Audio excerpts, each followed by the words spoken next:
Irán requisa dos petroleros. Estados Unidos derriba un dron que se dirigía directamente contra su armada. Este es el tipo de frases que esperas escuchar en un documental de la Guerra Fría, pero no son titulares reales de las últimas 24 horas. Y la pregunta que nadie se está haciendo es: ¿qué relación guarda esto con XRP? ¿Y cómo te puedes beneficiar tú, sí, beneficiarte de la próxima crisis geopolítica que se está cocinando ahora mismo? Hoy voy a unir tres líneas que la mayoría ni siquiera sabe que se cruzan: Irán, Japón y XRP. Tres historias diferentes que forman un único punto de ruptura global. Bienvenido, abróchate el cinturón porque en este vídeo comienza un análisis que pocos divulgadores están cubriendo. Siempre he dicho que habrá solamente dos caminos posibles para la migración del sistema financiero hacia DLT, en concreto, hacia XRP como mecanismo de liquidación global. El primer escenario es una narrativa conservadora. Una migración lenta, gradual, entre comillas, controlada. Los bancos adaptan sistemas, integran DLT y un día nos despertamos con un mercado de utilidad totalmente operativo. El segundo escenario, que es el que creo que vamos a vivir, es una narrativa un poquito más extrema. Extrema acorde a los tiempos que estamos viviendo. No cambias un sistema de 4 trillones de dólares sin un catalizador. El sistema no migra por voluntad propia, migra cuando no tiene más remedio que hacerlo. Es decir, una crisis de liquidez, un shock, un evento global, un evento sistémico global.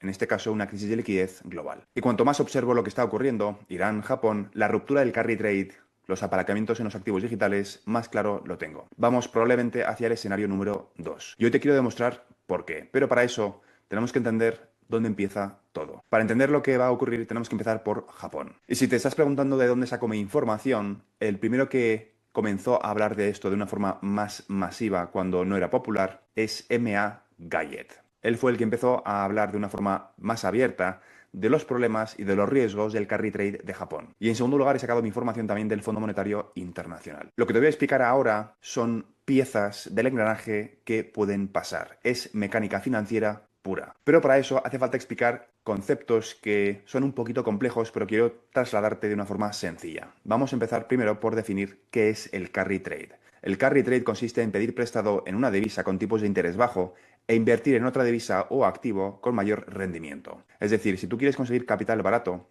no tienes por qué conseguirlo en Estados Unidos. Puedes conseguirlo donde sea que el capital sea más barato. En este caso, Japón. ¿Por qué? Porque Japón lleva décadas con los tipos casi a cero, incluso negativos, desde su crisis en 1989. Si eres europeo o estadounidense, ¿por qué pedirías dinero caro a tu país? Lo pides en Japón, donde es casi gratis. Luego conviertes esos yenes prestados a tu moneda e inviertes en lo que dé más rentabilidad: acciones tecnológicas, bonos del tesoro, inmobiliario, commodities, etc. Esto es lo que se conoce como el carry trade. El problema es que el tamaño del carry trade es de 20 billones de dólares, trillions en inglés. Aparte de esto, hay un segundo concepto que es importante entender, y es que Japón depende completamente del petróleo. Japón es el quinto mayor consumidor de petróleo del mundo. Depende en un 97% de las importaciones y compra petróleo denominado en dólares. Para importar petróleo, Japón debe convertir yenes a dólares. Y aquí está el problema. El yen lleva años depreciándose. Si el yen cae y el petróleo sube de forma simultánea, es un doble golpe mortal para Japón. El petróleo cuesta más en dólares y cuesta todavía más en yenes. Esto puede desatar una crisis monetaria de una magnitud enorme. El Banco de Japón está literalmente contra las cuerdas. Hasta incluso hace apenas unos días, la Reserva Federal intervino para ayudar a Japón para precisamente mantener estable los mercados. Hay dos formas de defender el yen: subir los tipos, que en este caso es imposible porque Japón está demasiado endeudado, o al menos es lo que no debería hacer; o en segundo lugar, comprar yenes y vender dólares, intervenir en FX y quemar reservas. El problema es que si Japón se fuerza el alza del yen, entonces ocurre lo siguiente: la explosión del carry trade. Una llamada de margen global. ¿Eso qué significa? Significa que si tú pediste capital barato en yenes, amas un yen débil.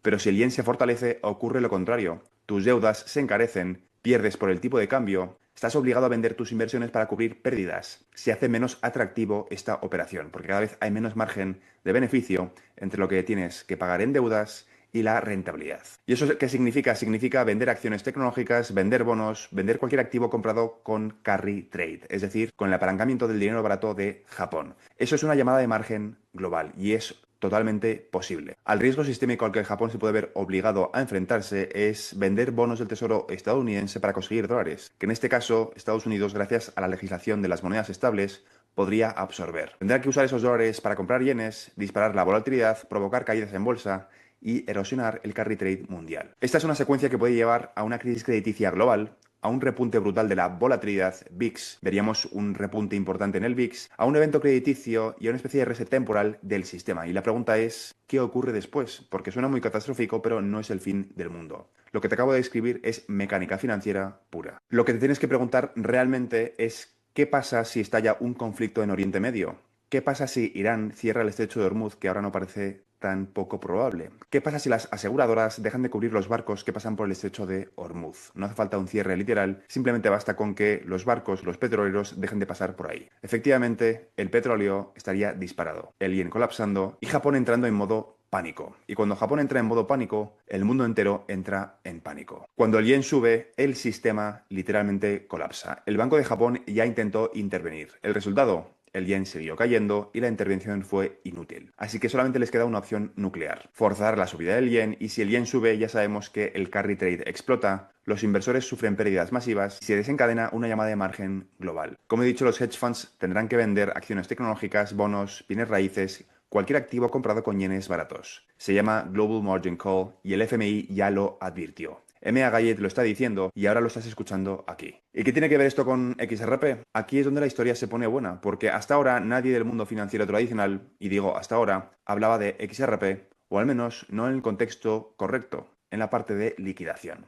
Pero hace literalmente menos de 24 horas, M.A. Gayet, que es un analista tradicional, un CFA, dijo en directo, y es lo que voy a dejarte a continuación, que XRP es uno de los activos principales beneficiados que van a servir como cobertura para el reverse carry trade en caso de que esto ocurra. Es el primer analista mainstream de las finanzas tradicionales en no hablar del precio, no hablar de to the moon y no hablar de hype, sino hablar de forma indirecta de temas cero, de liquidación instantánea, de reducción del riesgo de contraparte, y lo dice en un contexto de intentar protegerte frente a la volatilidad que vamos a vivir una vez el carry trade, que puede que estemos empezando a verlo, se empiece a deshacer.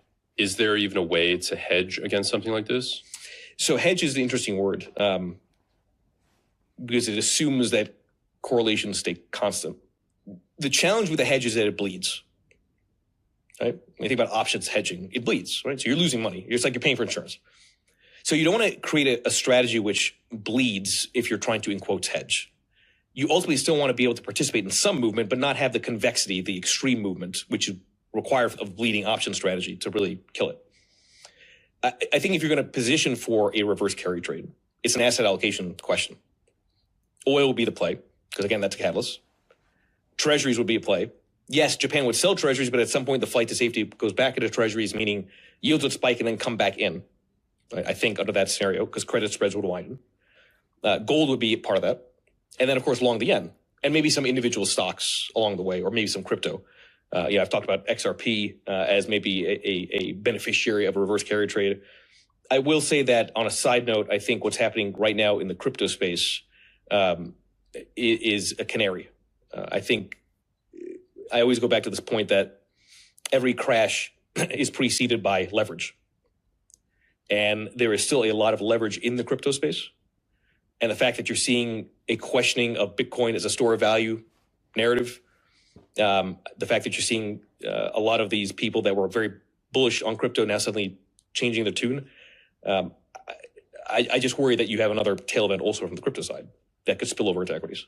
Fíjate en la secuencia: se rompe el carry trade, Japón fuerza las subidas del yen, hay una explosión de márgenes, una crisis de liquidez global y se necesita un rail de liquidación neutral rápido y final, entrando XRP en escena como solución técnica. Porque no se trata del precio, se trata de una función sistémica. Y si entiendes el rol que ha tenido Japón a través de SBI Holdings en Ripple, cada vez tiene un poquito más de sentido. Y lo que también cubre M.A. Gayet en esta reciente entrevista de hace menos de 24 horas es Irán.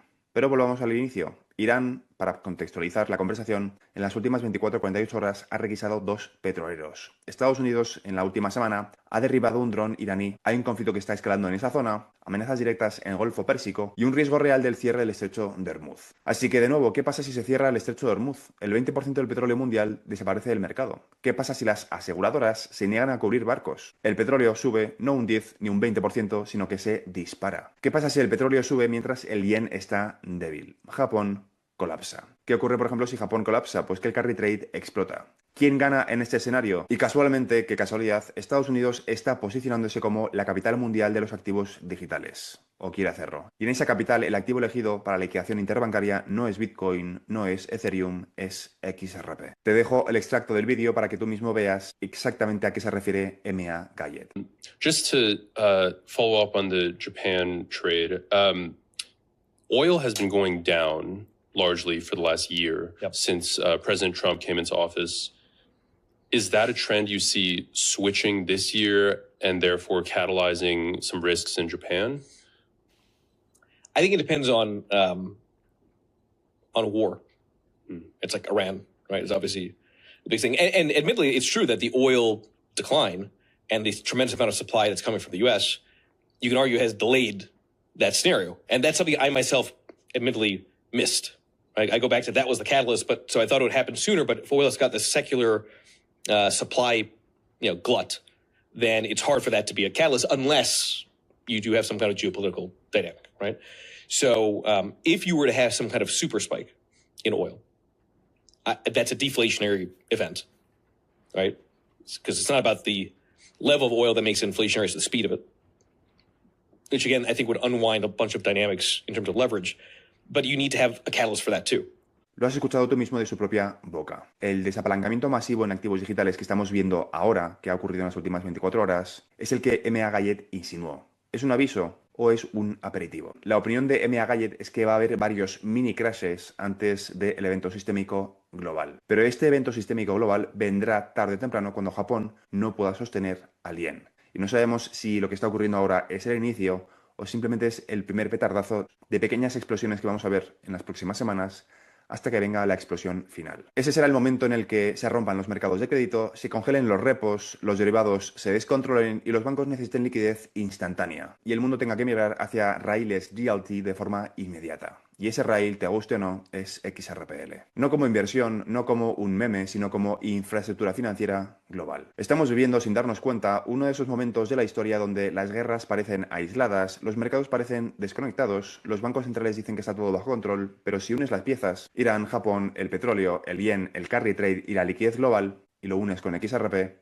te das cuenta de que esto no es un caos, no es aleatorio y no es casual. Es un proceso diseñado. La transición hacia un nuevo sistema financiero no llega con un comunicado, llega con una crisis. Y como siempre, no gana el que adivina el precio, gana el que entiende el mecanismo. Y si has visto el vídeo hasta aquí, enhorabuena porque estás entre esos ganadores. Lo importante no es el timing, acertar cuándo va a ocurrir, sino entender el proceso, entender la parte macro y entender que es literalmente inevitable. El cuándo ocurra y a qué precio llegará XRP en un mercado de utilidad es irrelevante. Aunque si me sigues desde hace 4 años, cuando XRP estaba a 0,40, 0,50, entiendes perfectamente a estas alturas que para que XRP pueda funcionar a escala, barato no puede ser. Aunque repito, olvídate del precio ni de cuándo ocurrirá. Si te ha gustado este vídeo, considera suscribirte. Te recuerdo que en este canal cubro todo lo relacionado con el sector de activos digitales, en concreto, la transición controlada de todo el sistema financiero hacia tecnologías de contabilidad distribuida, es decir, XRP, XLM, XDC, SHX, HBAR y un conjunto de activos digitales que van a cumplir una función complementaria